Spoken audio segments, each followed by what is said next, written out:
Hello and welcome to the Build with Baer Workshop. My name is Pat Baer, and I'm here to build a model kit, and I'm also here to hang out with all of you. I'm going to start things off by throwing the Bear Cave, the Lego, the Scythe, the Tier 2 blue emote in the chat. If you are currently a subscriber, you can reply with those emotes. If you are not yet a subscriber, you can say hi. You can use other people's emotes, and if you just feel like being a lurker, well, you can go ahead and lurk. That's also okay. Sorry, I'm going to just check this one thing here. Yeah, okay, great. Sorry about that. Now we're good in here. Yeah, it's a Saturday night, and I'm gonna work on a model kit. I got the Atlas. Whoa, I'm dropping it. Jeez. I got the Atlas Gundam right here. That's the Atlas Gundam. I'm gonna be working on that. What can I tell you at the start here? We are currently at 24 subscribers. The goal is to get to 30. I stopped talking about the number of subscribers I have when I hit 30. So if you would like me to stop talking about numbers like that, you could become a subscriber. You could gift a sub and be atop the gift sub leaderboard. Bits and coins are also appreciated, but those are the ways to do that if you'd like. Yeah, so we're working on the Atlas Gundam, which is from Thunderbolt, both the manga and the OVA. And my general thoughts of this one is this is an amphibian. But because it's a Gundam, they didn't make it cool like the Gundam series is known for its amphibious vehicles that often are kind of crab-like. This is not crab-like. This just looks like the main-ass Gundam in a show, where you're like, where's the blue? And it's like, yeah, there's no blue or red in it. But other than that, it looks like maybe it doesn't look like a main-ass Gundam. It looks like the second Gundam in a show. Because there's the main-ass Gundam, which is going to have the red and blue and yellow and white. And this one doesn't have any of that, so it's just like the other one. Maybe that's what we're talking about here. Let's go. You know what? I didn't check my audio. I'm just going to quickly check that. Okay, my audio is working great. Let's go to the overhead camera. Here's the overhead camera. As you can see, what makes this amphibious is that the big like pontoon things that come off its legs that you can see in the photo above me here can become like a vehicle mode. They can attach to the shield, and it's like a raft. Or it can, like, walk on them. Which is silly. There's so much about this kit is very silly. It does look cool, though. So that's maybe the most important part, is that it looks pretty dope. So, there is that. We're going to work on the hands. This thing needs hands. And then we'll start working on the feet, because it also needs feet. It is an important element of this build, is that it has feet on. I guess I wouldn't have, yeah. Now that I'm saying it out loud, I don't have to do anything, period. I don't have to give this kit feet.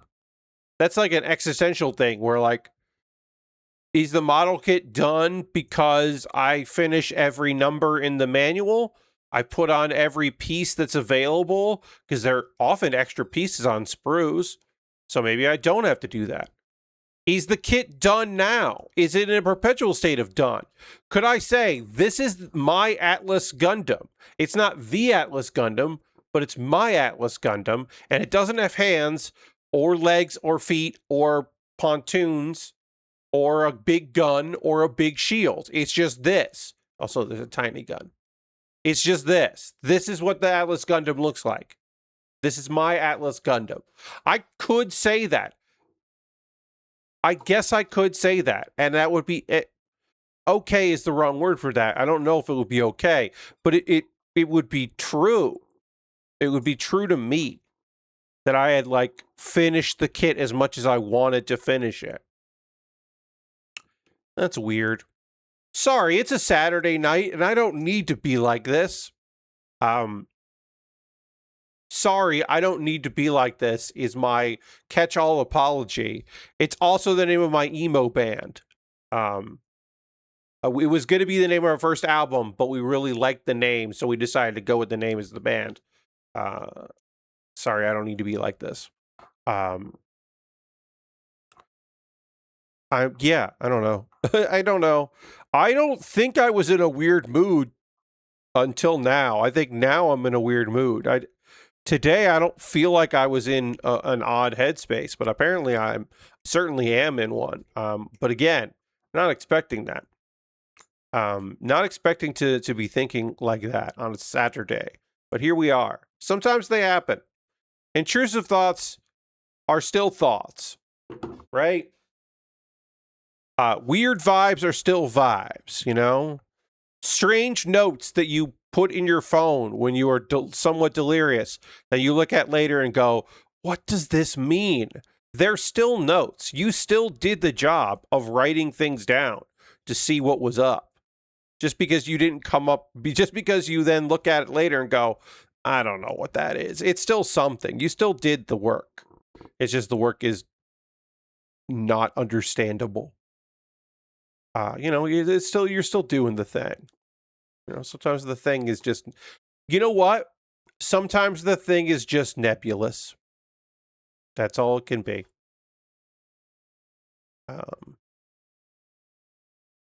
This weekend, I watched some professional wrestling with some friends in a Discord call, and that was very good. It was a show from earlier in the summer, and it was the 10th anniversary of the wrestling promotion Marvelous, which is a great name for a wrestling promotion, especially because it is a Joshi promotion.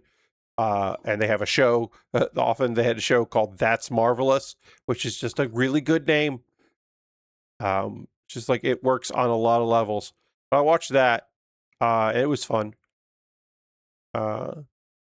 Legendary Nagayo founded the promotion 10 years ago. She's still out there wrestling and setting the example and training a bunch of people. That was pretty good. Pretty good show. Their 10th anniversary show. Pretty sweet. Alright, we're good. We'll get this cleaned up here. We're getting some lines on this kit, and then we'll get some more done here. This seems to be a quiet Saturday, which is okay. Not really seeing anything happening in the chat today, which is all right. It's not the end of the world. It is certainly not my preference. I would prefer a bumpin' chat room, but I will take what I can get. And in this case, what I can get is me talking out there and hoping that people are picking up what I'm putting down and enjoying the ride and other such terms of phrase. But yeah, I hope you're doing well out there. I'm going to clean up these hands, and then I will continue. We'll move on to the feet. We'll be done with the top half of this kit. Pretty good. Pretty good. I clean it up with my eraser here. Get that nice and cleaned up. Getting good there. All right. And I didn't even do all of this hand, so I gotta finish cleaning this thing up. All right. Put it there. Put it there. All right. That looks good. That's a hand done. And yeah, that was a lot of last night. Was that I did record the next couple episodes of Pat Baer's Kuma Baer, not Pat Baer's Anime Club, Kuma Baer. Recorded some Kuma Baers, and did some research for the next Pat Baer's Anime Club. I jumbled my words there, but I was focused on recording every week generally on a Friday, sometimes on a Saturday. I record something for my ongoing video series. Either I record an episode of Pat Baer's Anime Club, or I record 2 episodes of Kuma Baer. And that's so that I don't have to record four. I could do 4 at a time, but basically the idea is I'm either going to record one or the other, and I don't have to record both.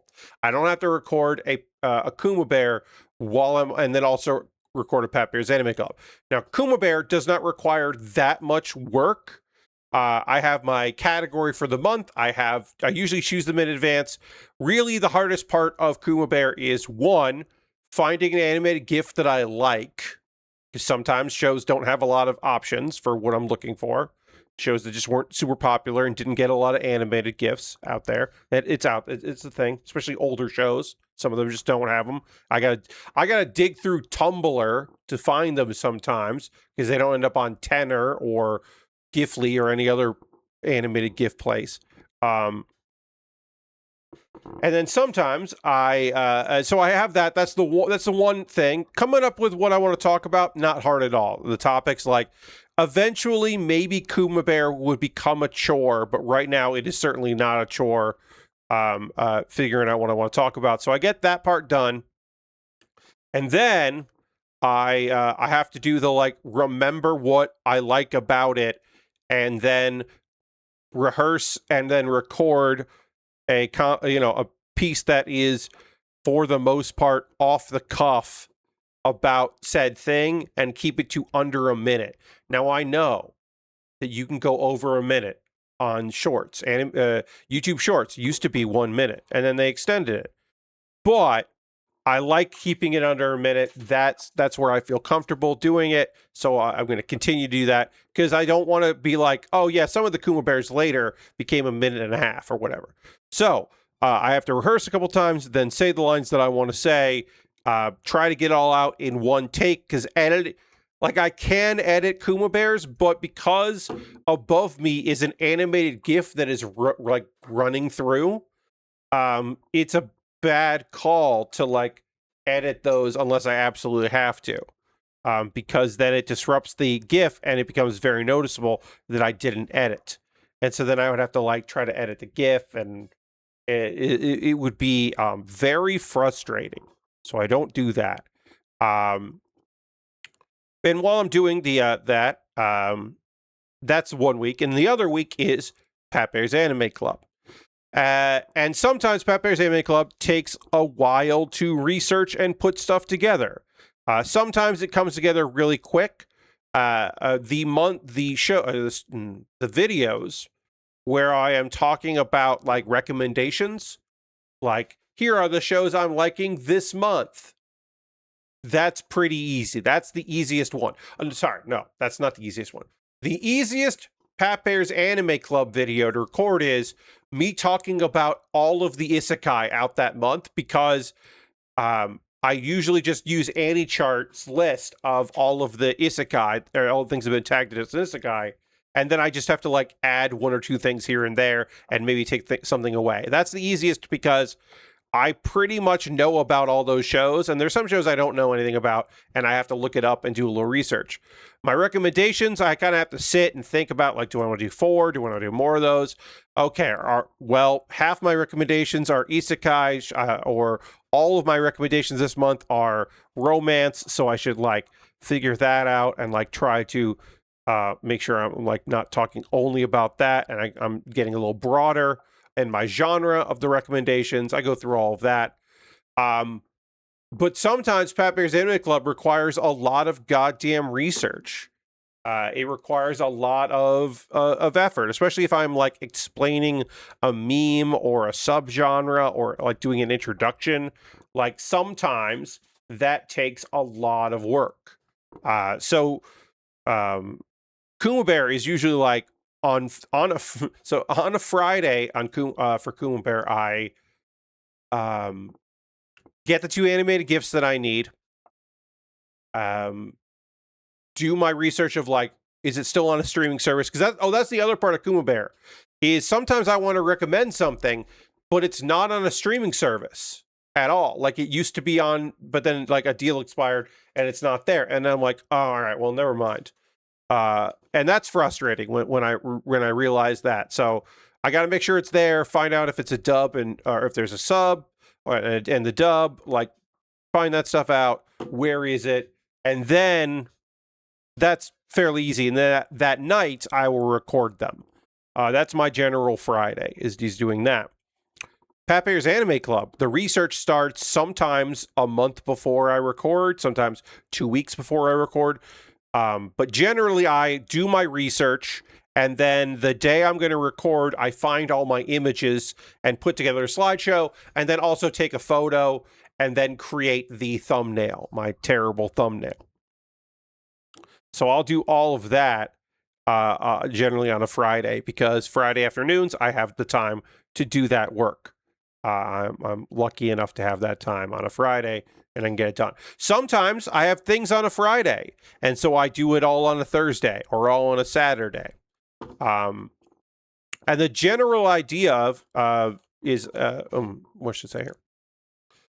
So Pat Bear's Anime Club, I need to be done with that by end of day Sunday, because I send it out to my $5 and $10 patrons on Sunday, and then it goes live to everybody on Monday. Kuma Baer, I could record those on Tuesday if I want to, but again, Friday is a good day to do my recordings, so I do my recordings on Fridays. That way I'm in the rhythm of it, and it works out well for me. But I could record on Saturday, but here's the thing. I don't have streams on Friday, so I like having it on Friday when I'm not also prepping for my stream. And a lot of times prepping for my stream is watching anime and taking notes, but I do prep, I do pull stories. I do have a couple stories to talk about tonight, to chat with you about, as we go along. But a lot of it is me, just trying to like get some stuff together.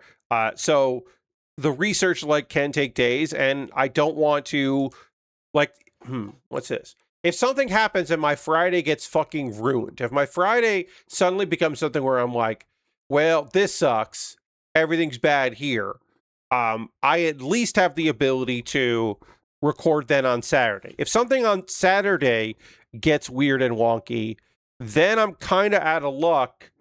I have to then record on Sunday and then send stuff out. And also my Sundays are not often busy, but sometimes busy. And it's like, that's not going to work. I should check one quick thing here. Sorry. Okay. The one difference is I stack up the February Kuma Bears. Through the month of January, I record the January Kuma Baer stuff, and then I also record my February Kuma Baer all together, because for those that don't know, in February, my folks go out of town for like a month, and I move all of my computer gear into the living room, or the Carolina room, our bonus room, and I run stuff out of there. So Pat Bear's Anime Club, which the background of Pat Bear's Anime Club is me in front of a green screen, I can record that anywhere.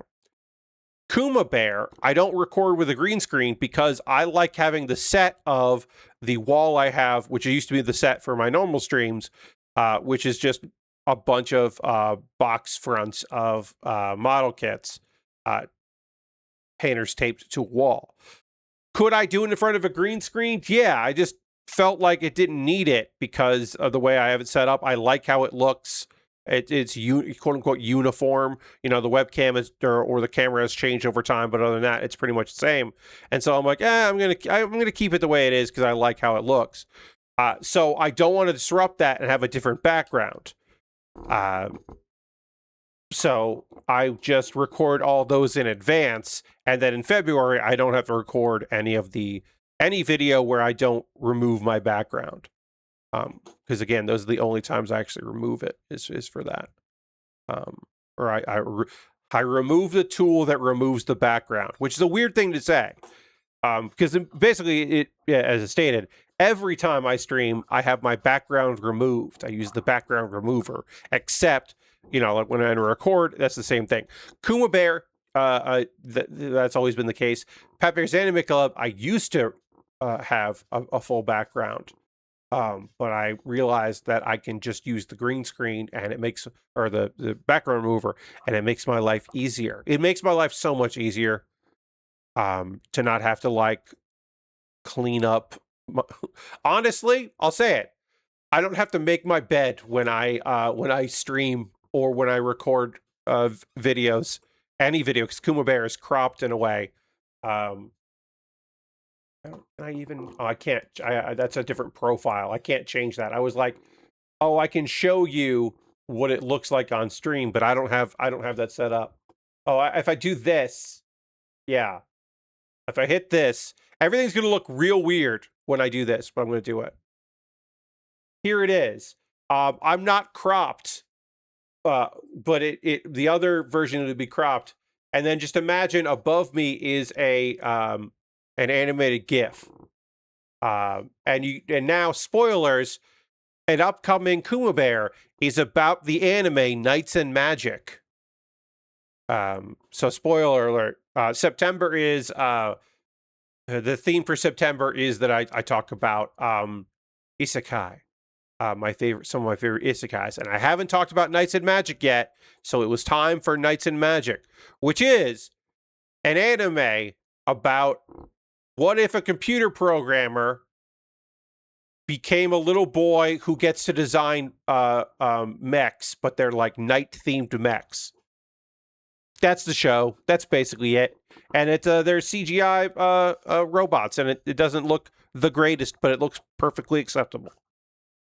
Knights and Magic. It was a show that exists that I think was pretty fun. And again, I now think I have talked about every mecha isekai. Have I talked about War and Geminar?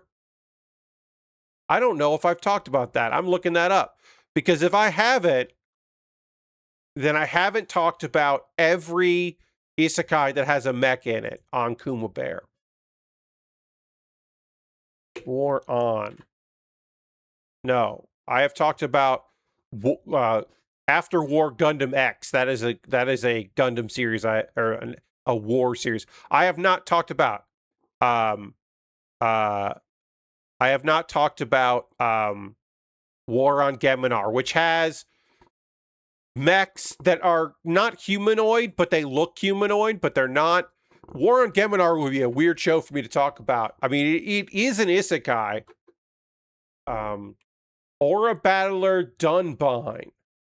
I don't think I've covered Aura Battler Dunbine, Lashbrook. Great question. I'm pretty sure I have not discussed that. Is that I saw that. Yeah, I've seen this. I don't think I have talked about it. You're right. And that is, yeah, that's a parallel world. Yeah. Yeah, that's an isekai. You're right. You're right. And I have not talked about it. I don't know if I don't know if I would, but you're right. That would include, that is not an isekai that I have yeah. I probably should do War on Geminar though. I'm gonna write that down. If you haven't seen War on Geminar, I have done Magic Knight Rayearth Akito. I have done Rayearth, and I have done Escaflowne. Which and I will be doing Knights and Magic. And so if I do War on Geminar, I think I've hit all of the let's say that. I think I have hit all of the isekai that have mechs that I want to talk about. We'll say that I have watched and enjoy and would like to recommend it if I do War on Geminar. I just want to see real quick. Yeah, let me just look. I'm gonna look at my list. Luckily, I keep a list. Zenshu, I have covered. That does have a mech in it, although it is not what we're really talking about because that's more of a super robot. But that does maybe count. I've talked about Scaflowne. Magic Knight Rayearth. I have talked about that. Let's see. When I did Isekai Month the first year, did I talk about that time when I returned his climb? Yeah. Ooh, have I talked about? Ooh, actually, mobs. Have I talked about the mob anime? That's Mobile Suit Gundam. That's Mobile Suit Gundam. Because Tough for Mobs. What's the actual name of that one? Trapped in a Dating Sim. Yeah, the world of Otome games is Tough for Mobs. Dating Sim. Okay.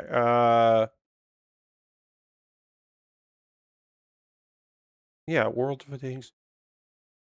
Tough for Mobs. The world of Otome games is Tough for Mobs.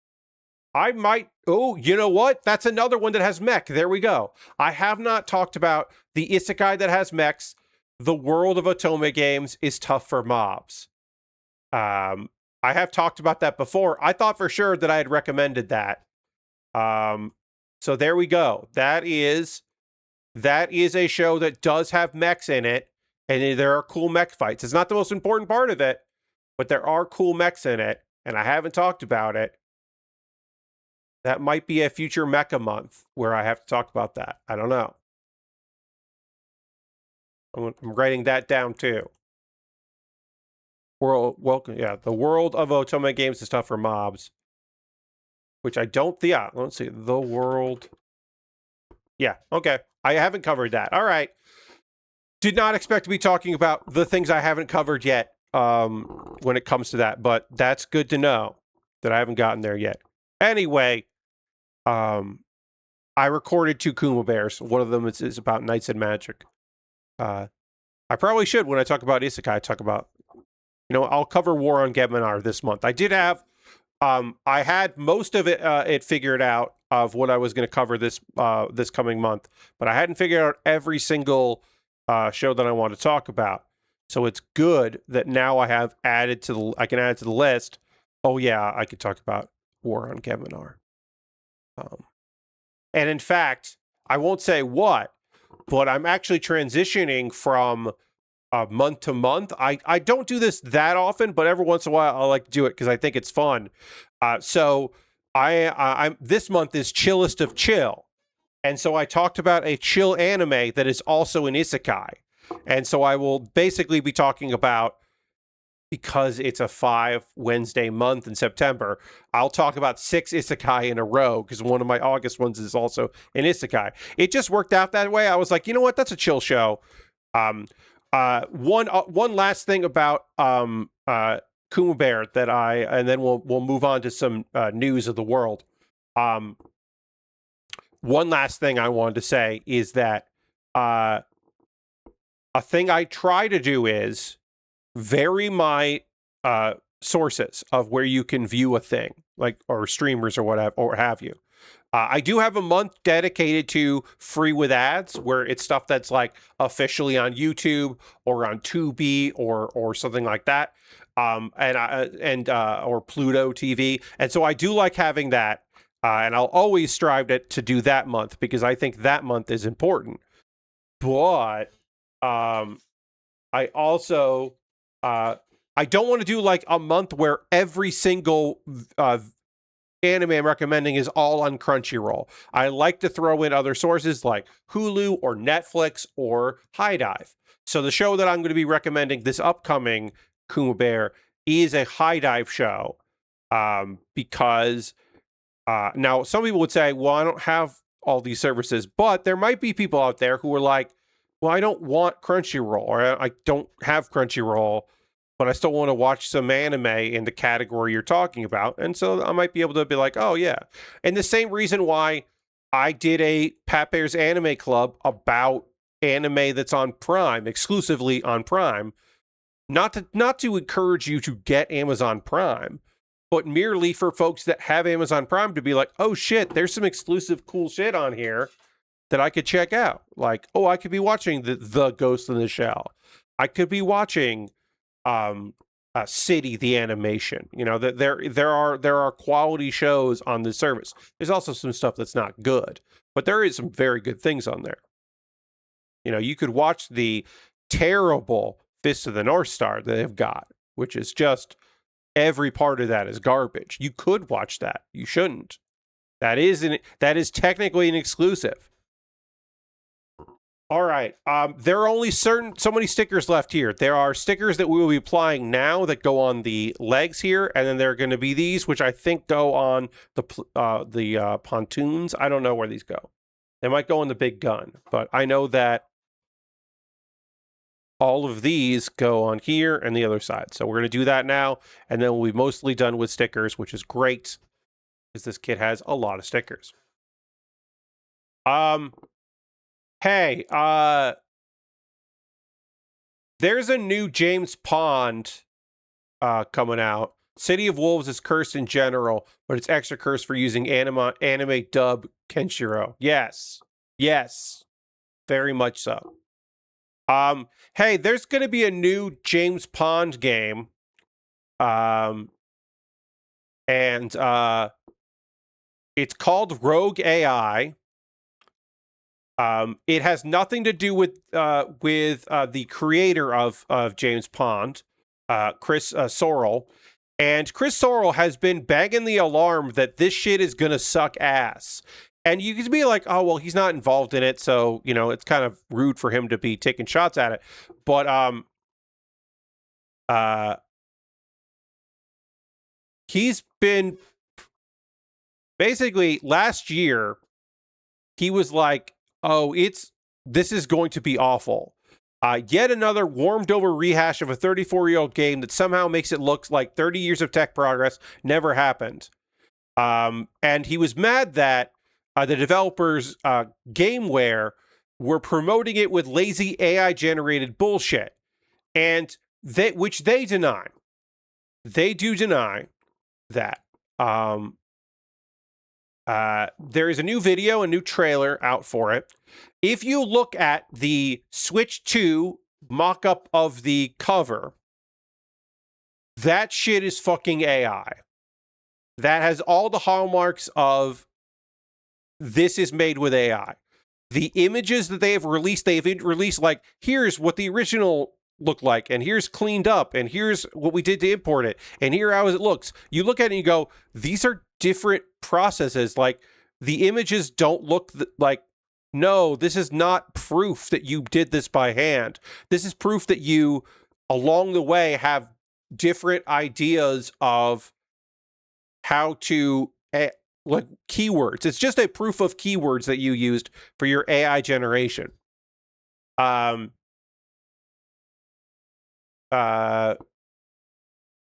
So basically, there is James Pond Legacy is a collection, and people are saying like, hey, the box art, mark materials, this AI generated images. The trailer there's less confirmation about the music being AI generated, but I wouldn't be surprised. People said some real nasty stuff, which is great, that I really appreciate. There's a pinch of game trailer in your AI. Me when I'm shooting myself in the foot competition, but my opponent is a modern marketing team. Bro, this looks like a shit post. Even the AI singer doesn't want to be here.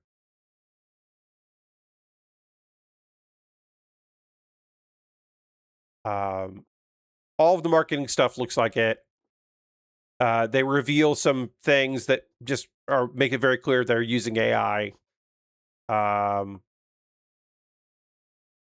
They're denying it, of course, but every part of this looks like fucking AI generated bullshit. Do not buy the James Pond collection. Save yourself your money. Yeah, that's not.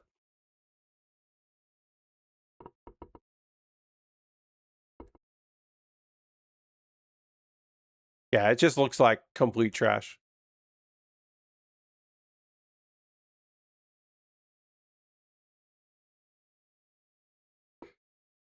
Their proof that they're not using AI makes it seem like either they're lying or their designers are bad at their jobs.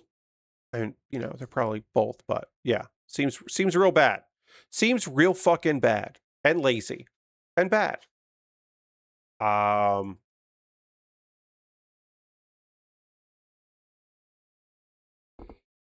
So I haven't talked much about Splatoon Raiders on here because I'm 46. No, I don't play Splatoon. I haven't played Splatoon Raiders. But people seem to really enjoy it, right? Some people not as much, but most people seem to enjoy Splatoon Raiders quite a bit. I didn't know there was more than one James Pond game. Well, Ashbrook, now you know. So there is some post-game content. Part of the post-game content is a thing called Bottomless Buffet, which is reportedly, hey, Lord Crash, and then yes, it is my affiliate anniversary. I got affiliate shortly after becoming a streamer, because I had a lot of buzz early on, and a lot of views right at the beginning, which was very kind of people. And I got affiliate, which is nice, and it is my affiliate anniversary. I usually celebrate. I didn't celebrate my streaming anniversary this year. I will next year because it will be 10 years. So that's fucking crazy. Also, I never made partner. Not that I ever expected partner. There was a brief window there where when I went from one stream a week to when I went from 1 to 2 to 3 streams a week, I thought, okay, this is possible. I could pull this off. I could get to partner. That obviously didn't happen. Which is okay. Okay. Oh, great. Our last stickers are coming up. Excellent. So we have applied our second to last stickers here. We can now do some of the legs together here, which is great. 9 and 10.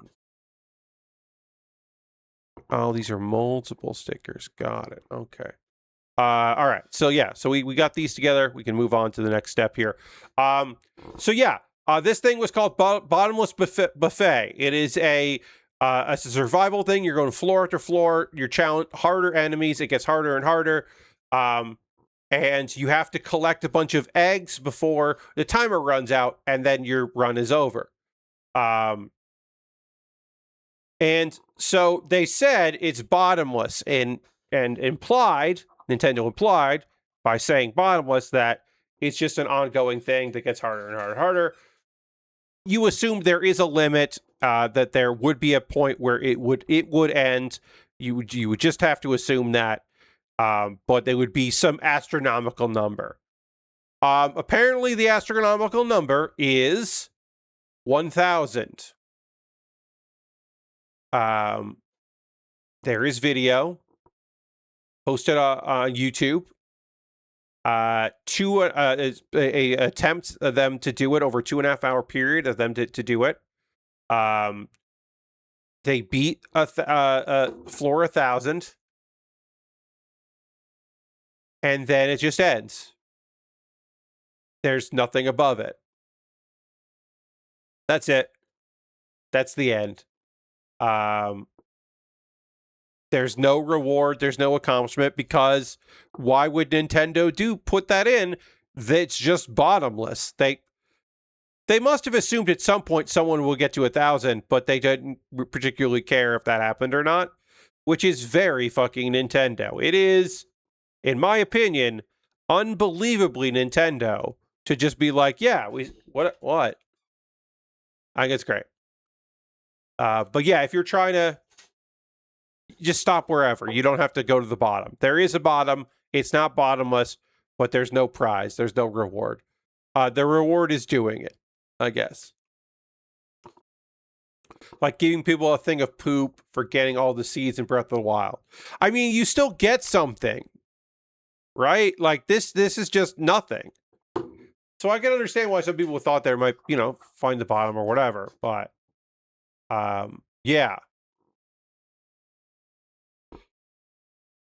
Someone has done it. Here we go. Someone has done it. Now you don't have to. You're free. You're free, friends.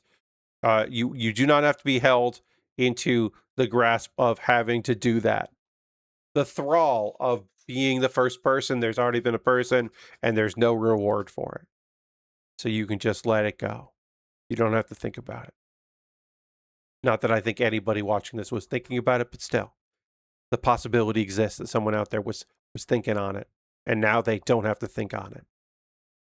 Hooray. You're welcome. I need B10. B10. All right. Psychonauts. It's Psychonauts 2. And Kiln. And all kinds of other Keeper, Costume Quest, Brutal Legend, many, many things. They are the IP of Double Fine. Double Fine has gotten their IPs back from Microsoft. They have paid for that. that is a thing that is happening, and they are in control of those things. Tim Schafer went on trenched indeed. Yes. Tim Schafer went on to Kind of Funny Games and got interviewed by Greg and talked about some stuff. We'll talk about this is, I don't know which one is bigger. This is one of the bigger things that came out of that conversation. There is one other one that I would say is also pretty big, and we'll get to that in a second. But yeah, Double Fine is, they've got their IPs. They did say that they're going to be changing around some of the Steam prices for their games in the future. So take a look at that if you want to pick up anything for Steam eventually. It still says Microsoft on some of them, but it takes a while for all that to process. When people buy our games, it supports the studios. So if you're curious, buying any of our games helps support the studio, and we'll turn that money into revenue that helps us extend that runway. There is updates coming to Kiln, and it will get a price drop around when the update comes. And then also Amnesia Fortnite, the Game Jam is coming, and there will be a Kickstarter attached to that, which feels like an easy way to bring in some money. It'll be interesting to see how they do on Kickstarter after years of not having a Kickstarter, because why would they? Because they were owned by another company, so it wouldn't make any sense for that to happen. It'll be interesting to see how they do. Lordcrest says, I got Kiln for free because I happen to be on Blue Sky when the DF account posted PS5 codes for people to use. Nice. Well, for folks that didn't get that, they have the opportunity to pick that up, and it'll be on sale next week. But yeah, they've got a Kickstarter. It's going to work with the Game Jam, and backers of the Kickstarter will get to choose which of the studio's ideas get made into 4 new prototypes, and then one of those prototypes will get made into a game. There was also part of this is there's going to be a Lord Crashing said, I'm not even gonna bother with that. But yes, you can get some game codes, sure. I'm not even. I do not have it in me to talk about the stupidity of believing that a site is dying because people who are used to having people agree with them don't get that kind of traction. People that are used to having their hate be amplified consistently and don't find that, think that the website is dying. I do not have I do not have spoons for that kind of conversation. So I will merely say that there will be a documentary attached to this Kickstarter as well, and that's interesting. I will be interested to see how this goes. This is a way to directly support a company that many hold dear, myself included. Costume Quest is a fucking banger. Beautiful game. One of the best Halloween games out there, Costume Quest.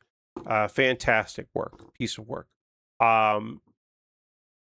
Be interesting to see how all this shakes out. So good luck to all of them as they try to figure that shit out.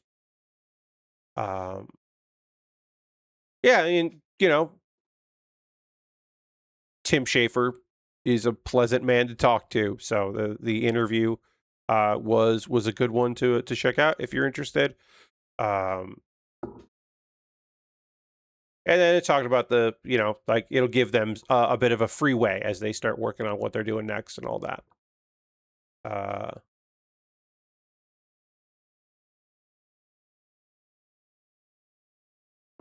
Let's see.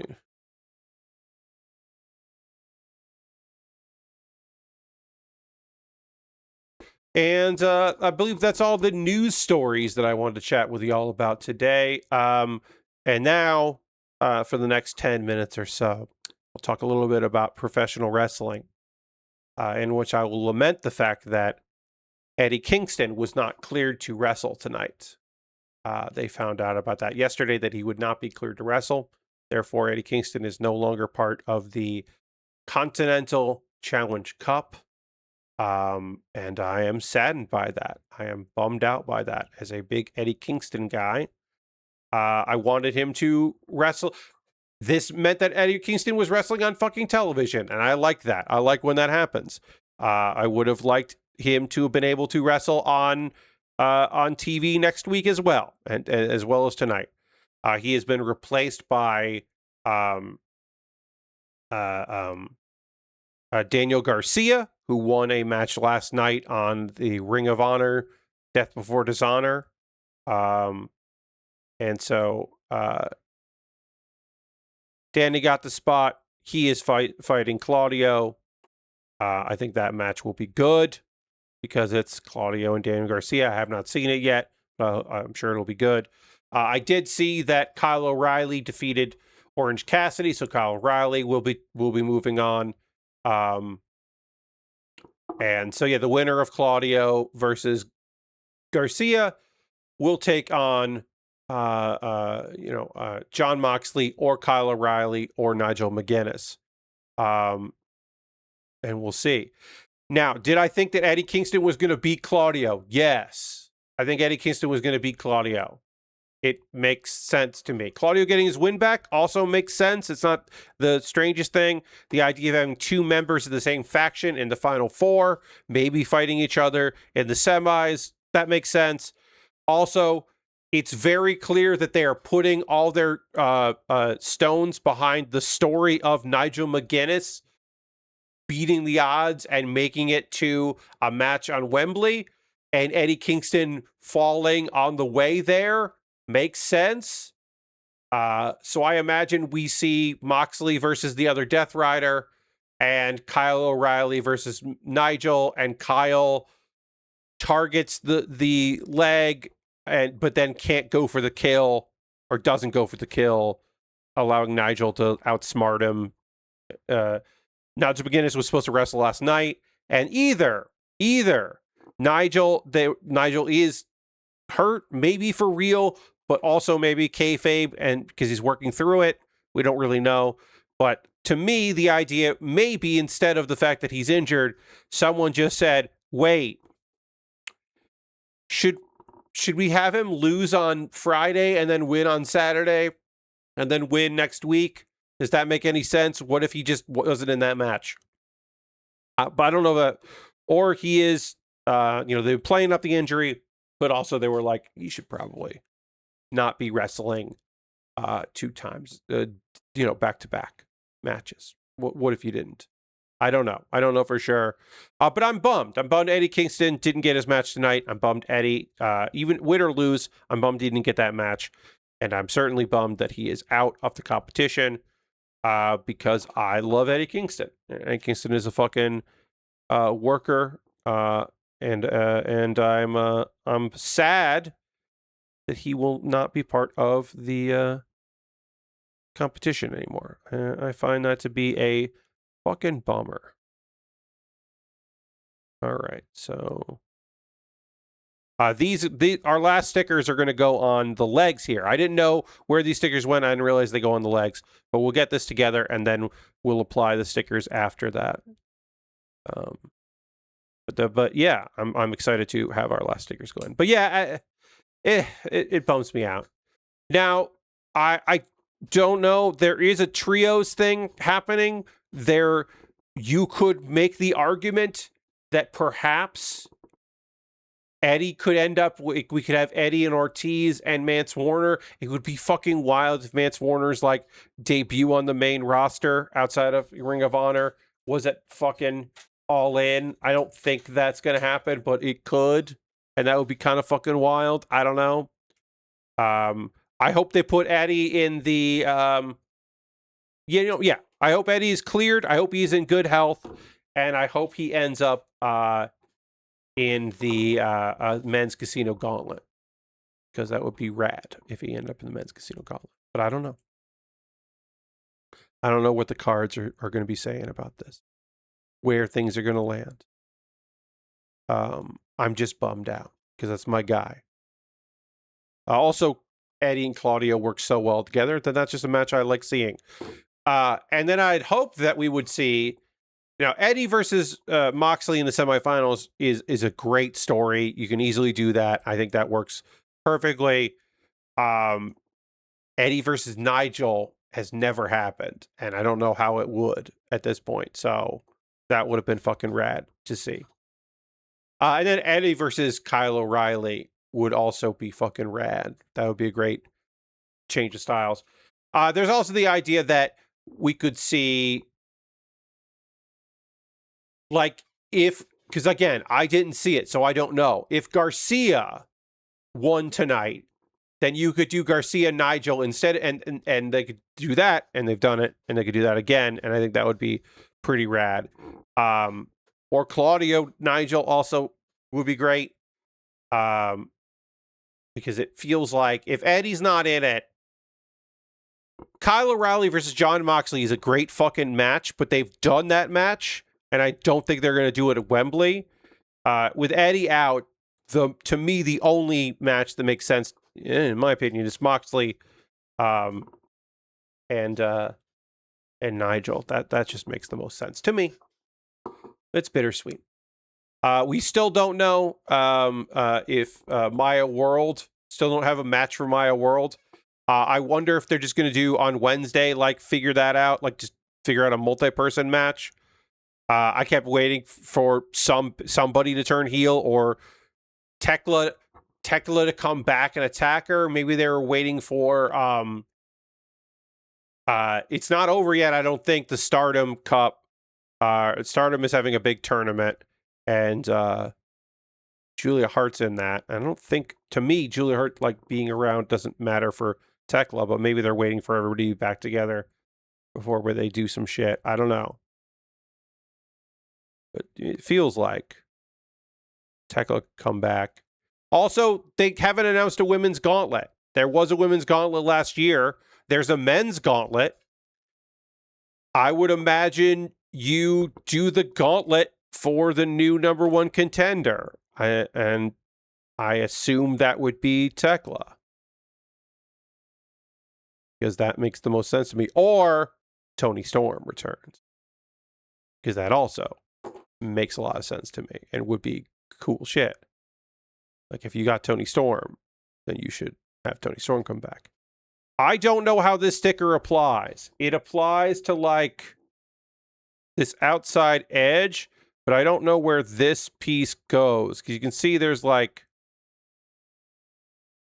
I don't understand how this sticker works.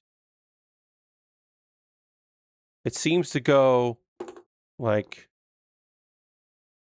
The other one on the other side is like, okay, it's this piece here.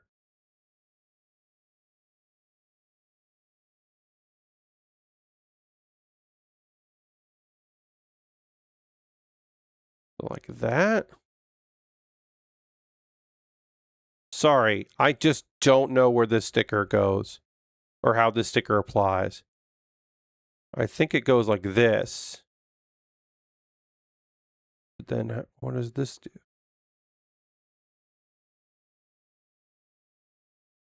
Okay, so it goes like that. Yeah, I think that's how that goes. I don't know.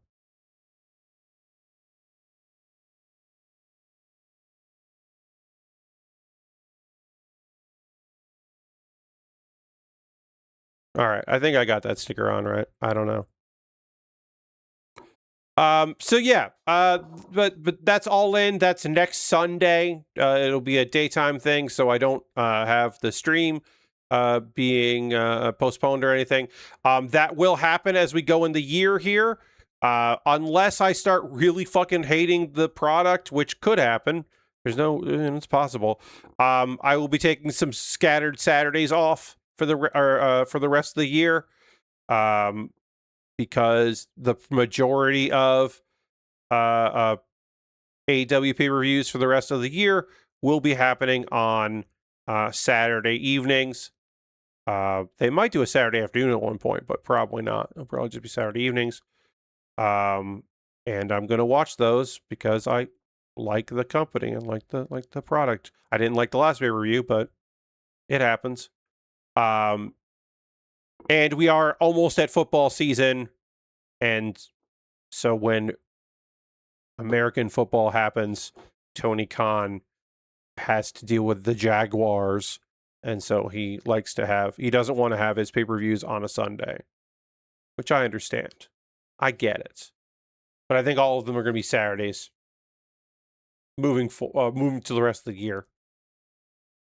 All Out is September 26th, which is a Saturday. Yep. Wrestle Dream is October 17th, which is October 17th, which is a Saturday. Full Gear is November 14th, which is a Saturday. And we don't know what else is. We don't know what the December pay-per-view is, which will be World's End. That has not been announced when that is taking place, but it will probably be a Saturday. Now, it might be a Sunday because of holiday stuff, but it will probably be a Saturday. This is sticker 9. I'm going to apply these 2 stickers, and then we'll take a pause for the cause and talk about Wazing Sport Channel and all that good stuff. But I want to get this done here. So 9 is this sticker here, and that goes like this.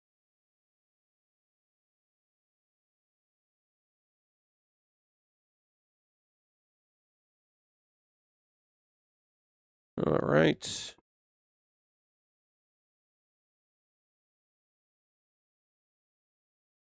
Okay. But yeah, I will take some Saturdays off throughout these months. Basically, like one Saturday a month for the rest of the year, kind of looks like. There's a chance there might be a pay-per-view that happens in the afternoon if WWE decides they're going to schedule a pay-per-view on a Saturday night. AEW might move theirs to the afternoon. That has happened once before. But most likely there will be Saturday evenings. And I might, since it's going to be like, now we're just like, it's a monthly thing. They just do the show every month. Since it'll be a monthly thing, I might do some Fridays here and there to just make up for the fact that I'm going to be cutting some Saturdays out. But I also might not do that at all and just stream, take some Saturdays off. Might be the case. Or do like a Sunday afternoon stream or something as a make good, something like that. I could do that maybe. Do like 2 to 4 p.m. on a Sunday, something like that. That's a possibility. It's something I can think about, right? Okay, stickers are on. That's the last sticker. I am done with that because there are, of course, these that I can put on after if I wanted to. And you know me, I don't want to. So we're good on stickers for this whole goddamn kit, which is nice. I don't feel like I've done a ton of progress, but I have.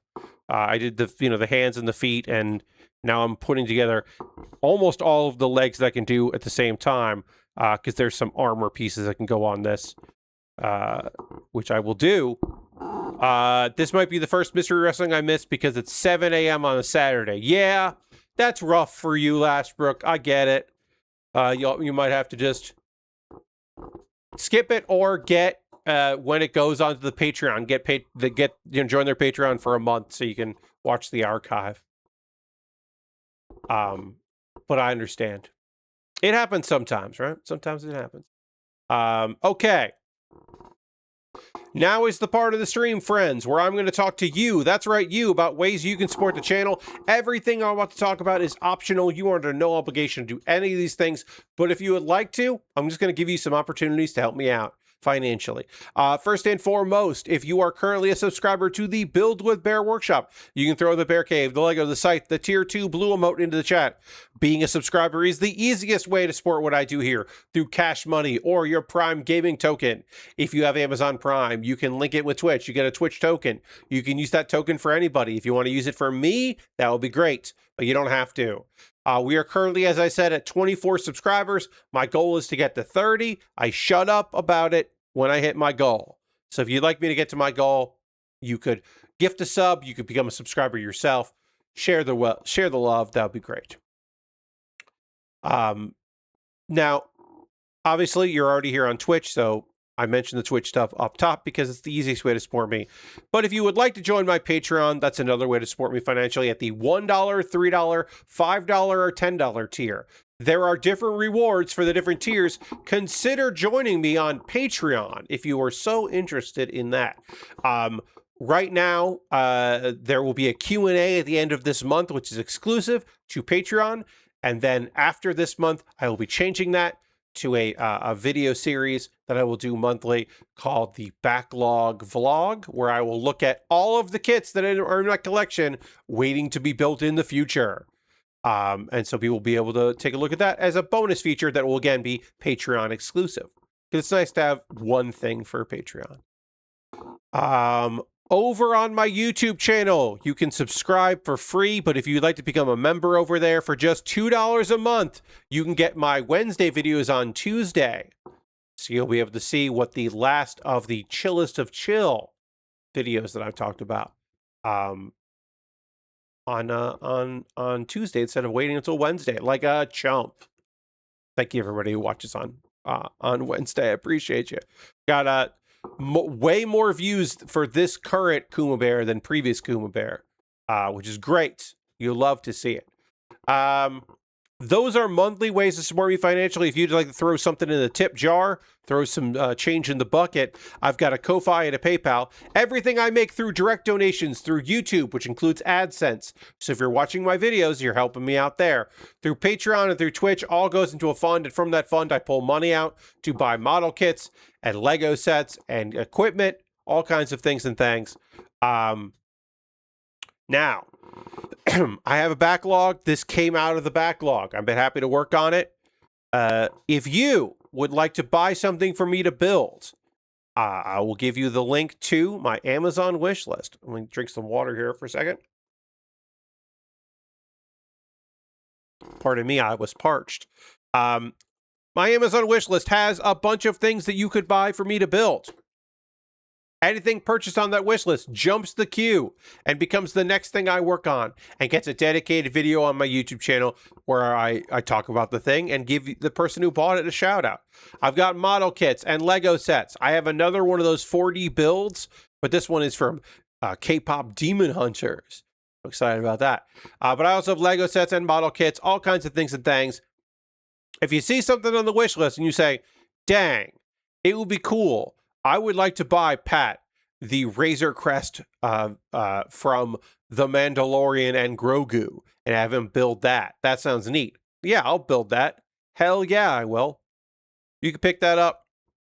It'll come to the mail and I'll put it together. I got a Votoms kit on the wish list. I've never built anything from Votoms. I don't fucking know enough about Votoms. But I would like to build something from Armored Trooper Votoms. From the sub-series of it, Brilliantly Shining Heresy. So that's in there. If you see something there you'd like to see me put together, you could buy it. My alternative to having a wish list on Amazon, if you do not want to use Amazon, which I fucking get it, I would love to use it less. I've cut down some. I have a wish list on Throne. Over on my Throne wish list, you can, of course, buy some model kits that you see right there. And none of those model kits on there come from Amazon. So you're safe on that. Lashbrick tried to watch Votoms once. Chiriku Kuv got captured a lot in my main memory. Okay. Yeah, man, I don't fucking know. I don't know what that means, Lashbrook, but okay. Someday I'll get deep into Votams. Now, if you want to support me financially, you're committed to doing that. You would like to buy me a model kit, but it needs to be complicated. You're like, Pat, a wish list? No. I need steps. I need to do some shit. Okay, click the link to the USA Gundam Store webpage about gift cards. Buy a gift card. USA Gundam Store will send you an email with a gift card code. Then you can take that gift card code and you can send it to me with a whisper on Twitch or a private message on Blue Sky or Mastodon.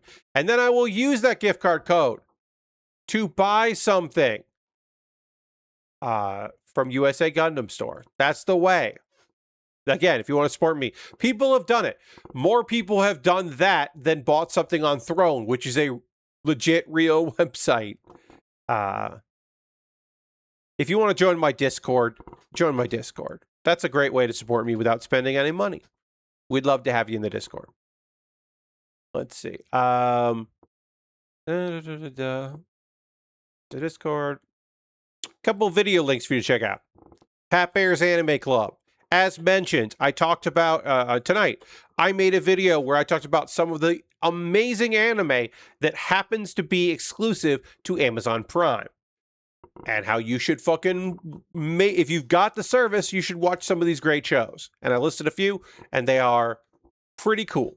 One of them that I listed, somebody in the comments was like, that's the name of the show. That they apparently had been traveling and watched some stuff and they didn't remember what the name of the show was or where it was.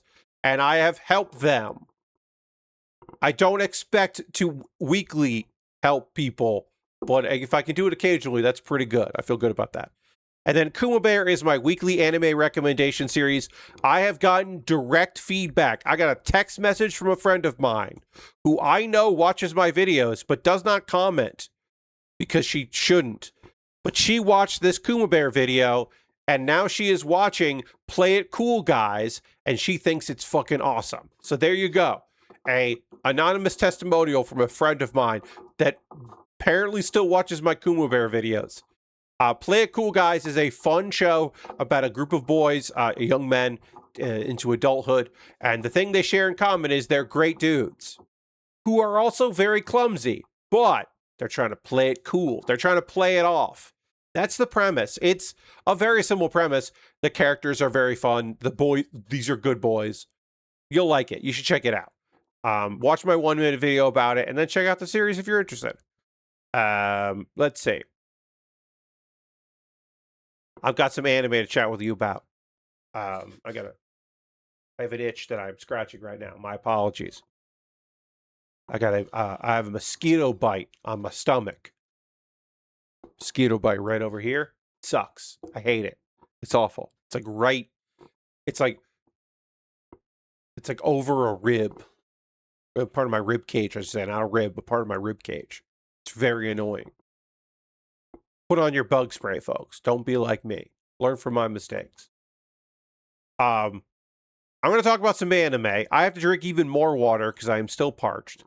And we need to dramatically transition back to the overhead camera so I can keep model kit assembling. We're getting so close to being done with the legs. I got to get going on this.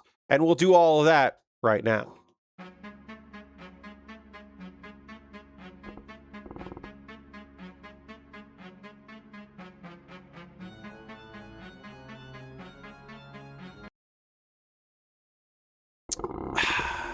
All right, let's get back into it.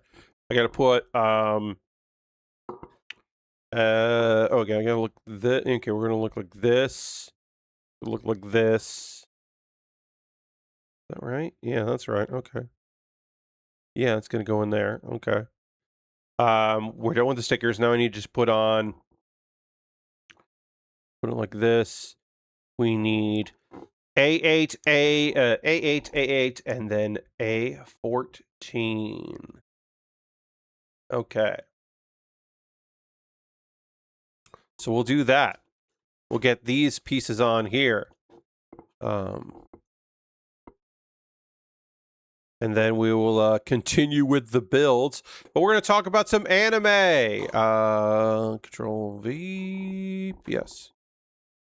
The Frontier Lord begins with 0 subjects. This is about a dude. He's a former war hero. He's been given a territory that is kind of, there's nothing to it, but he is a good simple man.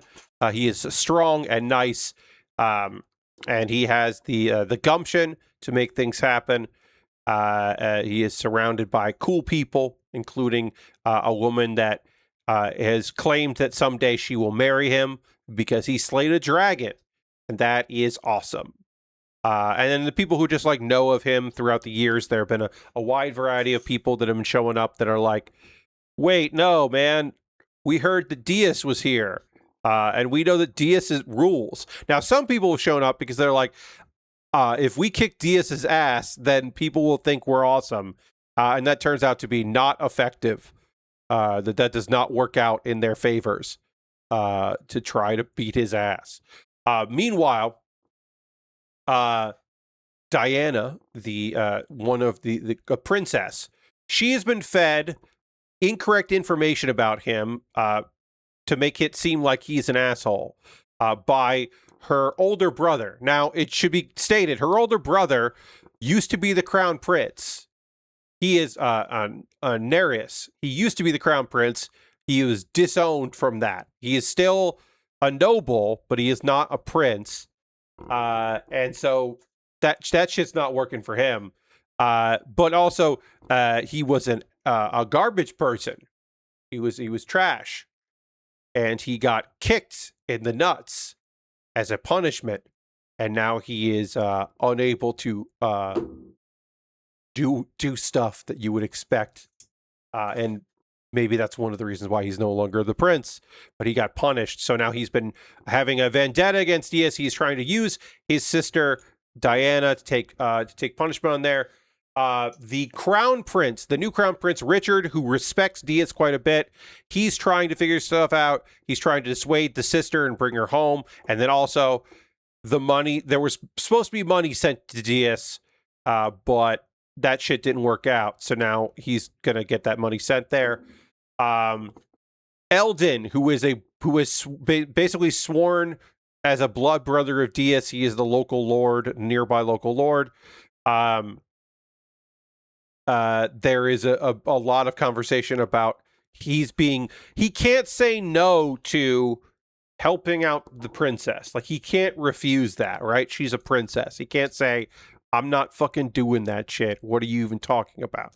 But what he can do is slow her down.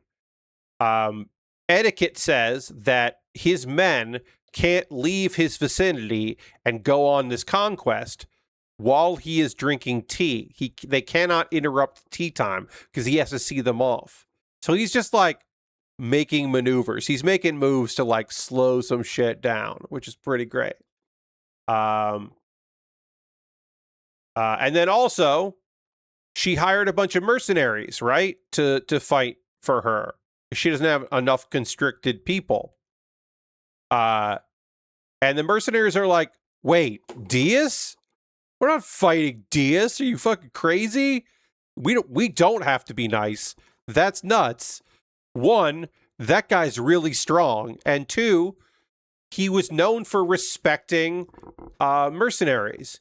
And he spared a lot of mercenaries' lives who just like accepted a job, right? They were just doing their job, fighting for a side. When that side lost, usually mercenaries were just kind of discarded. He was respectful to them because he understood the work they were doing. So like apparently Diaz is well respected among mercenaries. And so they're like, we're not fighting that guy. Get out of here. Which is great. So she's all pissed off. And then it turns out this scepter that she forged the king's signature in order to get, it's not even working. This dumb thing doesn't even work. While she's complaining, she gets shot out of the horse she's riding. She's not dead, but she does get knocked off the horse, and she gets chased over into the forest, where she gets captured by the guy sent by her older brother, the crown prince, Nereus. And Nereus is like, hey, here's the gold for Diaz. But we find out that Alma, Alna, I should say, who can usually tell people's intentions, she realizes, like, this dude is not on the up and up. So she does not trust him. So even though he's been doing the right thing, she's wary of him, and we'll see if that has any effect on future things. But right now, she's just like, she's very cautious about him because he seems like something might be up with this dude. Let's see. With the princess captured, Eldon surrenders to Diaz because he was being conscripted to do it, forced to do it, and he's like, "Yeah, man. Oh, Diaz, yeah, we surrender. Please show mercy." It's all a bit. And Alna's like, "Hey, this scepter is just out of magic. It's just empty." So it turns out the scepter worked just fine, but Diana just didn't know how to use it. And now Diaz has the scepter, which is great. That's excellent for Diaz. The Princess Diane gets imprisoned by the king because the king is fucking so pissed off about this shit. She forged it, his seal, and Diaz, he's like, "You don't want to. This guy is great. You don't want to piss him off. What are we doing? We put him out in the boonies. Come on. What are you talking about? What are you trying to pull?" Miser, the guy that Miser was the guy that kind of set all this up and put the stuff in motion. He does not get his comeuppance fully because he pins it on one of his underlings, so he doesn't get in trouble as much. But he does lose a bunch of supporters because people are like, now they're like, "Man, you're never going to be king. What are we even fucking doing here? You keep trying to mess with Diaz, and that's silly. He's a war hero that everybody respects except for you. What are we doing here?" And then Eldon, who outmaneuvered the princess, who kept his head about him. He, quote unquote, negotiates with Richard, the future king, and gets, basically, it's like, he doesn't have to pay taxes for 3 years, but then he publicly endorses Richard to be the next king. So Richard can't, like, take back the deal without losing face. And now Eldon has 3 years to become really rich because he'll still collect taxes from the people. He just doesn't have to pay the king those taxes. And so he can then become a rich lord, which is some good work on his part. And then Nereus, the guy that works for Richard, laments like, "Hey, I couldn't retrieve the scepter. Sorry, I couldn't get it back." And then we cut to what the scepter is being used for, which is Diaz now uses it as an easy way to light fires, like cooking fires, which is a very silly end of the episode punchline, that he's using the scepter that can turn thousands of men into ash with a single use. And he's just like, "Yeah, this will be good. This will be good when it's time to get fires going. This is a convenient weapon."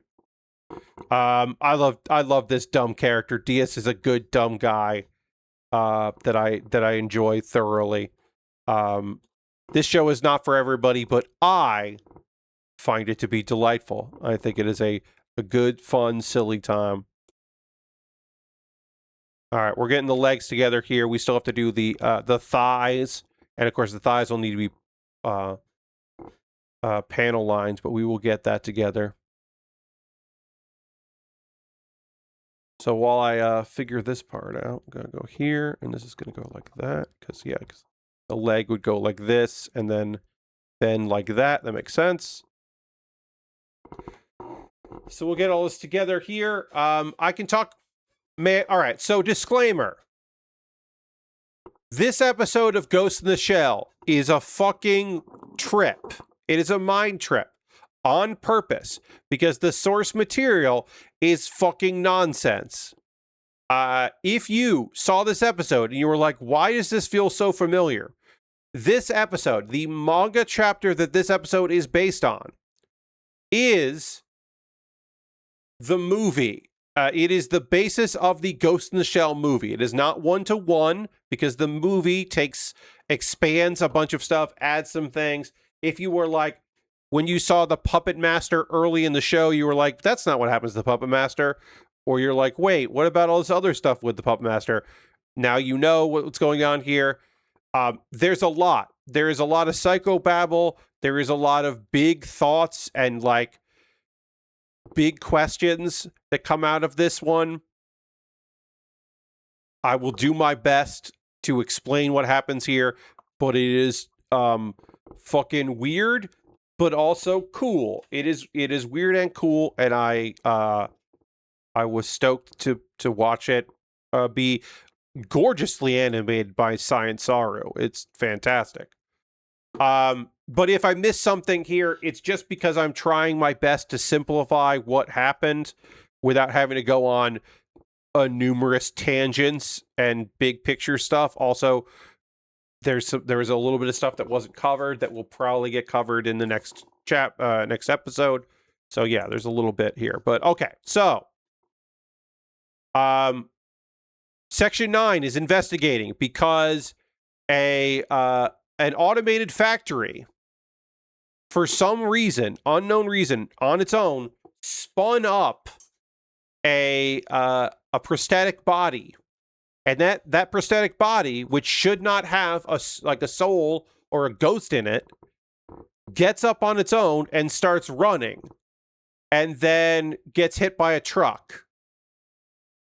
So they're like, okay, what's up? This is real weird. So Section 9 starts investigating the body because they're like, what's this rogue thing? Is there a rogue AI in this? Is this somebody doing it remotely? Like, what's the fucking deal with this thing? And as they start to do their investigation, the head of Section 6 shows up, along with a weird scientist-looking guy. Dr. Willis is fucking weird, and it's great. And they do a great job of making that guy look fucking weird. So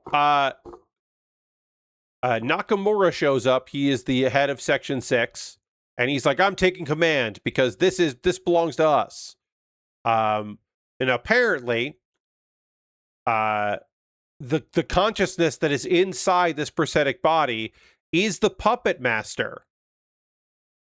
They claim that that Section 6 cornered him and he transferred his consciousness into a new body in order to escape them and escape custody. That is the claim that they are making. Sorry, let me get this together here. And Section 9 is like, that don't seem right. And then they attack. We get an attack. Again, Section 9 gets it.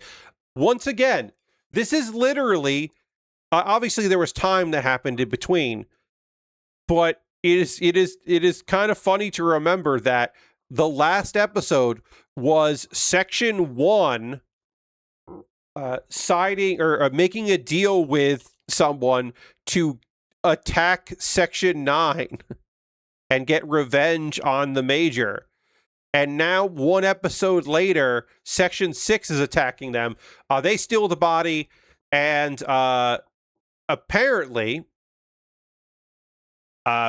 Section 6 kidnapped the Puppet Master. Well, she thinks that they kidnapped the Puppet Master. But the Puppet Master has a bunch of secrets that they need, so they're going to do whatever they need to do to retrieve the Puppet Master. So that's what all of this is about. Section 9 finds the guys that kidnapped the Puppet Master, and then there's a bomb, and they blow up they blow up this artificial body that he had created.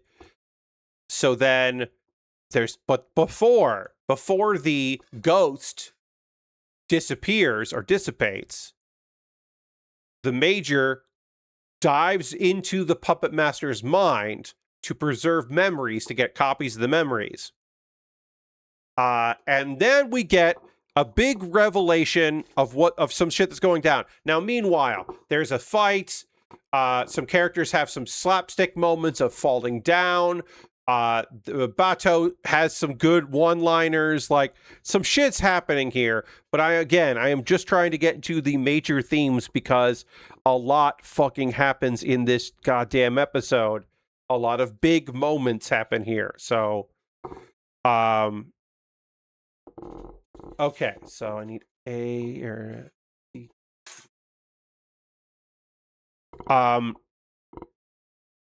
Puppet Master isn't a ghost of a person.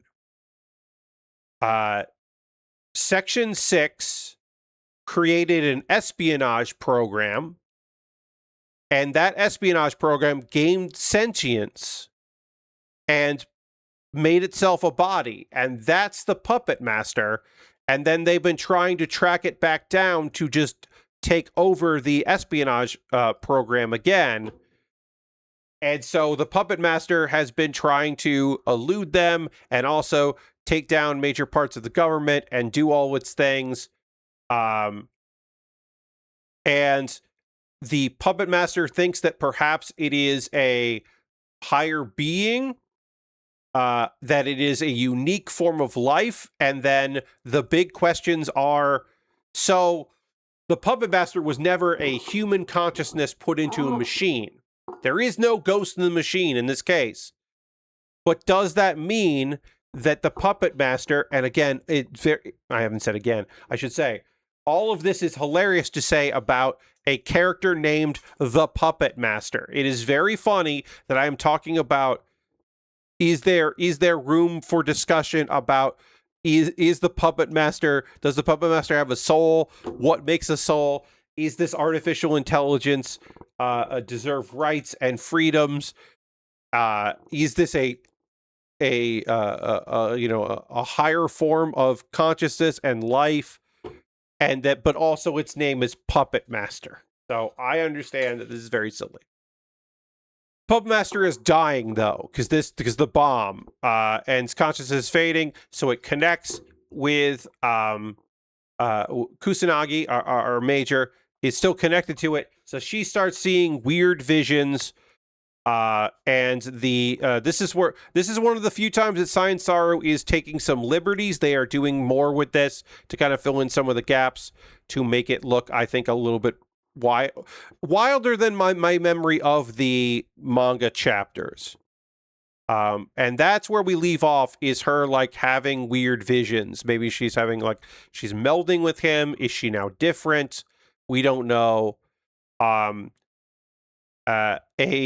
Discord I belong to that has active anime discussions.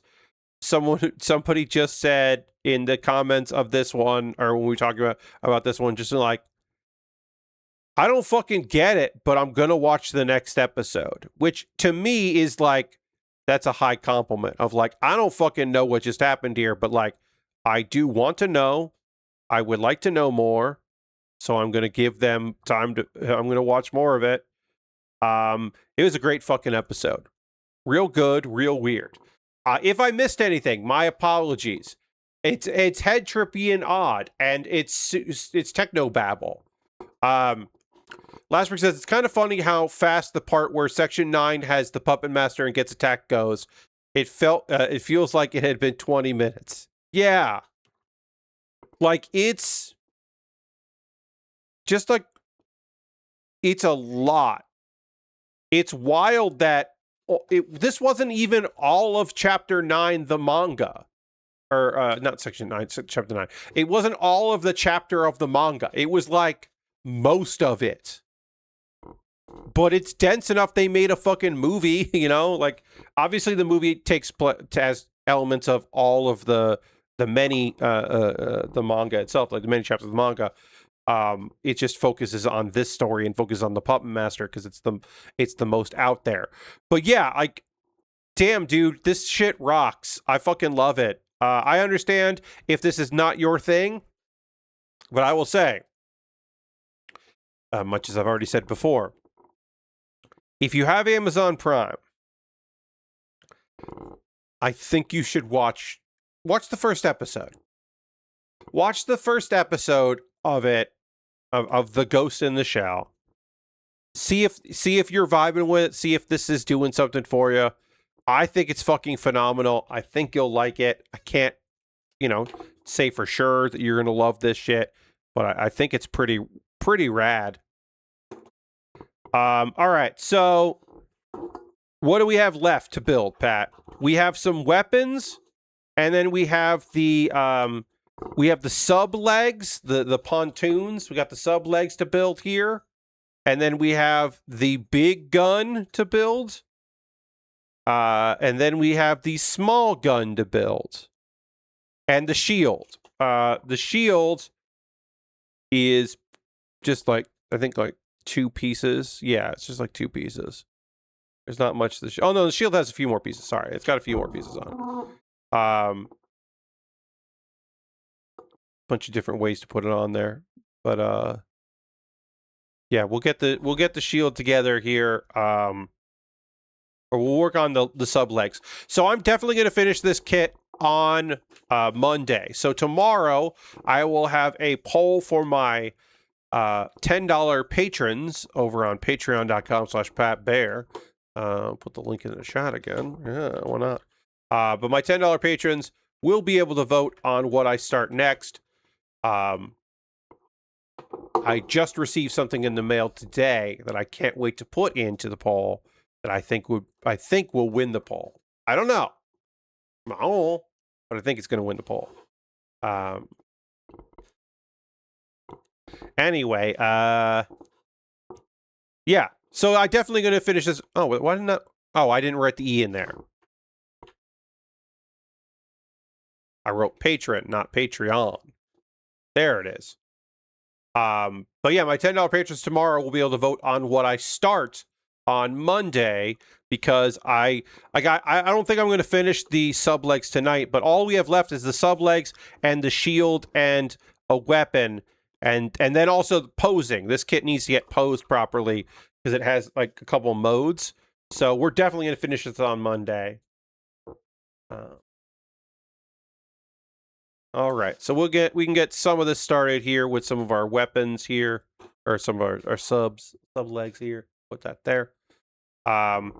We do have some time left in the stream as well to talk about what y'all have been up to and into. If you've been playing any video games, or reading anything, or watching any movies or TV shows you want to chat about, this is your opportunity to let me know what you've been up to. I always love hearing from you about those things and thanks. So feel free to share with me.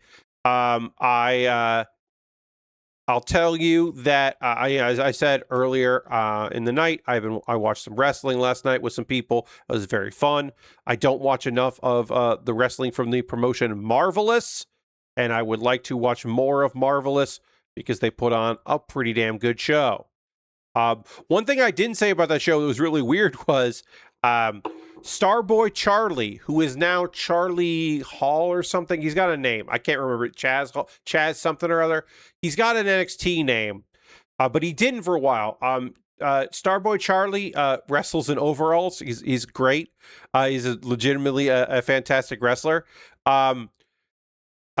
He was the ID champion, which meant that he was the WWE champion for their ID program, which is kind of like these are people that we want to see what they can do. We're not ready to put them in Evolve or have them sign NXT, but we just want to see what's going on. They're people that get some sort of money, and also theoretically they will have that name carry some weight and they can get better bookings. We haven't necessarily seen that for sure, but it is, it is assumed that will help some. So Charlie had the belt. He was in Japan, and so he got permission to defend the title against Titus Alexander in Marvelous at their Marvelous 10-year anniversary. So a Joshi promotion that does have men appear in it. They're not the first guys to appear in it. So they there is a WWE title match, a sanctioned WWE title match. Again, their ID thing happened in Japan. There have only been like, so outside of house shows, because this is not a house show, you consider this to be a premium event, a big streamed event. There have only been a handful of WWE champions who defended their titles in Japan. And especially very limited numbers that have done that outside of a WWE show in Japan. So it's kind of a random, weird. I would describe it as cool. It is a cool thing. And that match is fun. That's a good time. I wish they got a little bit more time in the match, but it was still a fun one. Those two know each other so well, and they are former tag team partners. So it was neat to see them have a good time in that. It was a strange bit of business.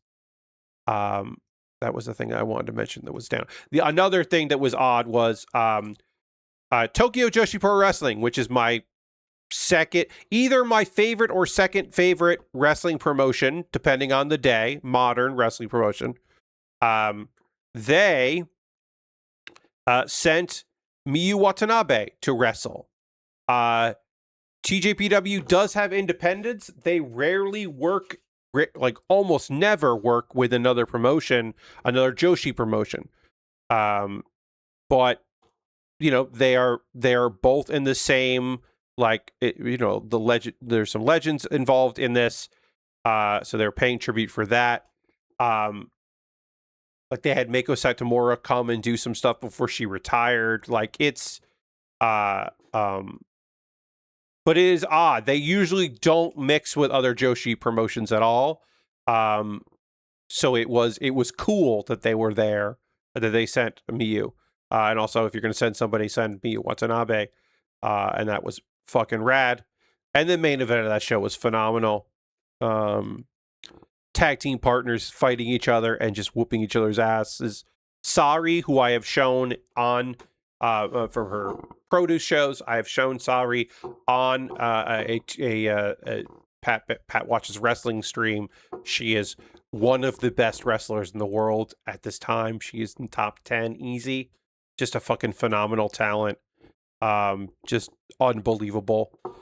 She is, pound for pound, I would say she is the best wrestler who is not signed to a promotion right now.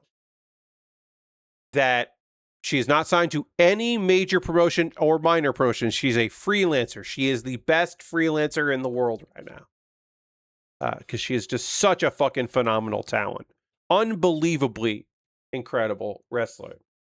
So, like, it was cool to see her. It's always cool to see Sari. What could have been WWE, they dropped the ball when they let Sari go. Because she was fantastic. Let's see. Lord Crash says, I started Ace Combat 7. Huh, okay. Which seems to be about a war that revolves around a space elevator, and I've apparently killed the former president that we were trying to evacuate from being detained at the space elevator. So now I'm in a fake air base that's a prison doing missions while being called a murderer a bunch by other pilots. Fun so far. Yeah, it certainly sounds fun. I think Ace Combat 6 is the cutscene that has the real dog in it. I think that's Ace Combat 6. So sorry, 6 is clearly better than 7 because they got the cool dog in there. So my apologies that you're not playing the cool one. Maybe it's also cool. Maybe there's also 7 as the dog. Okay, so Lashbrook, sorry. Lord Crashington, I was about to read Lashbrook's thing. So Lashbrook, Lord Crashington, I was totally wrong. You are playing the cool Ace Combat. Great. Now, Lashbrook says, I've been playing more Battletech. Hell yeah. I apparently stopped playing very close to the end of the campaign. Well, there you go. Trying to build up my roster, and I managed to capture my first Atlas, which is the heaviest class mech. Hell yeah. funnily enough, I had the thought to rewatch Vampire Hunter D Bloodlust. And then G-Kids announced they had the rights. Still a great movie, and it's nice more people will get to see that remaster. Yes, and it will have a limited theatrical release as part of their having the license, which is awesome. So there'll be some people out there going to see Vampire Hunter D Bloodlust, which is a great movie. But it's awesome that people will be able to see that in the theater. Not me though. One, because it won't be coming anywhere near here, and two, because I don't go to the movie theaters. Someday I will go to the movies again. I just don't know when that would be. It will probably be something where there is a screening of something that I'm really interested in, or something like that. But I don't really have the desire these days to go to the movies. So I don't expect to go to the movies. Okay, so we're building our pontoons here. They called them sub legs, and I called them pontoons. We'll get that together. Things that are coming up for your boy Pat. Let's see. Monday, finishing this kit, maybe starting a new thing. Definitely finishing this. Again, definitely going to finish this. Not sure what we're going to start. So there's that. So we got that coming up. Tuesday, Horse Magnifier, the full horse. The full horse is the subtitle because Horse Magnifier was also apparently this started as a game jam game, and then they released the whole thing. The developer released the whole thing, which has been doing the marketing of sending it for free to VTubers. That's their big marketing push, because they send it for free to some VTubers, indie VTubers. That at least one of them, Rin Penrose, says, I got a copy of this because a friend of the developer really likes my streams and was like, hey, you should send that. And I was like, that's very smart. I actually think that's a really smart idea. Listen to your friends. They're like, oh yeah, send it to this cool streamer. Because now I've seen a couple other VTubers playing it. I don't know if we're going to do it for the full hour. Like, I do not know if we're going to get, there's two hours to say. My backup is I'll just load up Hearthstone if I'm like, I think we're good here. I might just load up Hearthstone. But that's only if I'm like, I don't feel like there's enough juice in it. But it was like nothing. That game cost nothing. I'll look, actually, you know what? I'll look it up. Horse Magnifier, the full horse. And then I gotta go to here and then find the Steam page. Yeah, that game's $3. Yeah, it's $3. So I was happy to buy it. I was happy to spend $3.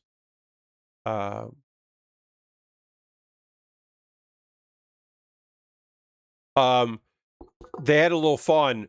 Their system requirements are hyper horse graphics and sound card, one that can neigh. Like, yeah, all right, sure. The Steam achievement icons are all clearly hand drawn and they look terrible, and I'm here for that. I love that. I want that. Do not use AI for your shit.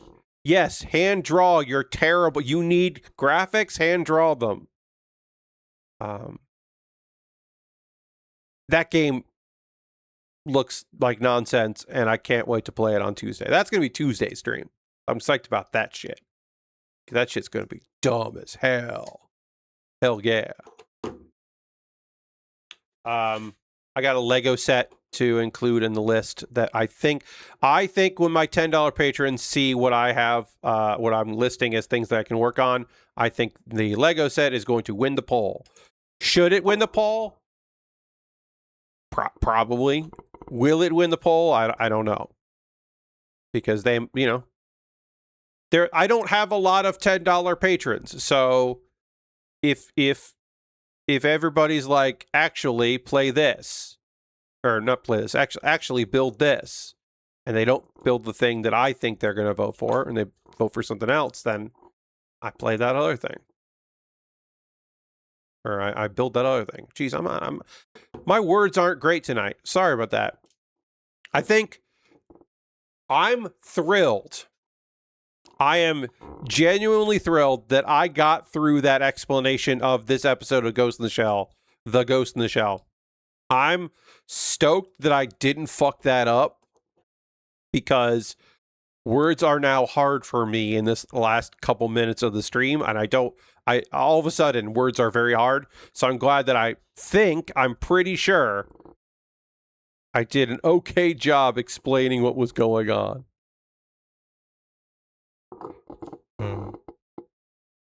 Sorry. Now yawning is a thing that I'm doing. That's not great. I gotta make B1 and 11 and E1. And now I'm yawning. All right, I need to make 4 of these. One goes up there, and the other one goes into another part. Okay, at least pontoon things. Lord Crash says, I know some Slay the Spire 2 early access players were bummed out when some of the shitty card art was updated to finished professional art. Yeah. Yeah, like, you know, sometimes like there's look, obviously professional work, you know, we should be happy that people are getting paid to do that kind of work, that companies, you know, in indies are hiring people to do that sort of work. That's awesome. But there is a charm. There is a undeniable charm with some dumb bullshit. Like, you know, we were talking, you know, people have been talking it up, and I agree. The idea that, like, no, I want a messy, shitty signboard. If you want me to come to your restaurant, a messy, hand-drawn, like, if you have a signboard that has missing letters because you ran out of the letters you had, or over time they've cracked and broken, like, that to me, that is way more inviting than AI fucking garbage. I don't want to look at that shit. Don't put that shit at me. Don't give me your impossible garbage looking AI food nonsense. Don't put that my way. Don't put that on me. I don't want it. Okay, so this is gonna go like that. Okay. I'll build 4 of these. Yeah, I got no time for that. I got no interest in that stuff, so same thing with, you know, like, I am seeing people that, like, I'm not going to be a fucking, like, I have a friend of mine was streaming Restory, and I'm not going to be like, hey, just so you know. Because again, right, like, somebody used AI to make the Steam background images. They say it was somebody that they hired to make Steam background images for them. And if we take them at a word, it means that they hired someone and didn't look closely enough at that. They just hired somebody and then uploaded it, and they didn't do their due diligence at all, which to me is like crazy. So, like, at best, they're foolish, and at worst, they're lying. And so, like, but like, again, there's no proof they used AI in the game. So it's like, okay, well, you know, if somebody wants to stream that game, for me, it was a decision of like, I'm good. I don't need that shit. It's a bummer, but that's where we're at. And for other people, if they're like, yeah, whatever, it's like, okay. There's a local car store shop that did a version of Kevin from The Office trying to speak succinctly with the "why waste time with a lot word when few word do trick" on their sign. Sure.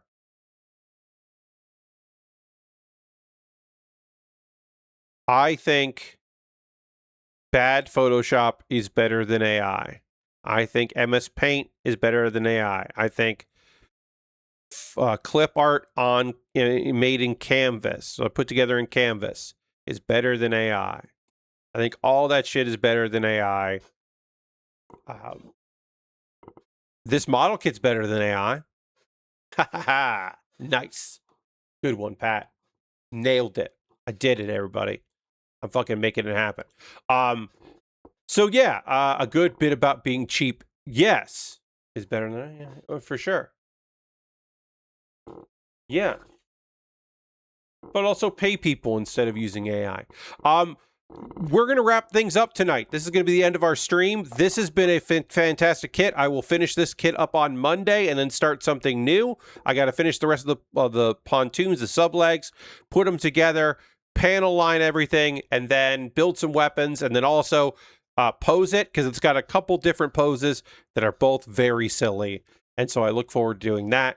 What happens now, Pat? Well, we're going to go on a raid. We're going to go find somebody who's doing cool stuff out there and go visit them. Next week, we will mostly be hanging out with our friends at Loading Ready Run as they do their week-long subathon. I think it's at least a week, if not more. So we'll probably do the subathon. But that's next week. Tonight,